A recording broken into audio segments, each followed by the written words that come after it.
పనస గింజల్ని ఎట్లా చేసుకోవచ్చు అంటే కాల్చి తింటే భలే బాగుంటాయి.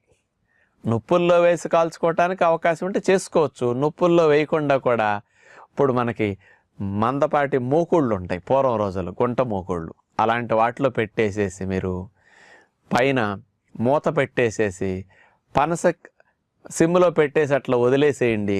గింజలు కాలుతూ ఉంటాయి, అందులో ఉండే నీటితోనే మగ్గుతాయి అన్నమాట. తొక్క వడులుతుంది. ఏమి చేయకుండా అట్లా కనుక అట్లా పెట్టేస్తే చాలు, పనస గింజలు శుభ్రంగా ఒక పావు గంట 20 నిమిషాల్లో చక్కగా కాలిపోతాయి అన్నమాట. ఇట్లా కాలిన పనస గింజల్ని మనం తొక్క ఒలుసుకోవాలి. ఎందుకంటే పైన ఒక ప్లాస్టిక్ లాగా ఒక కవర్ ఉంటుంది, అది తీయకపోతే అది డైజెషన్ కాదు, అది నమల్యం పట్టుకుంటుంది అనమాట.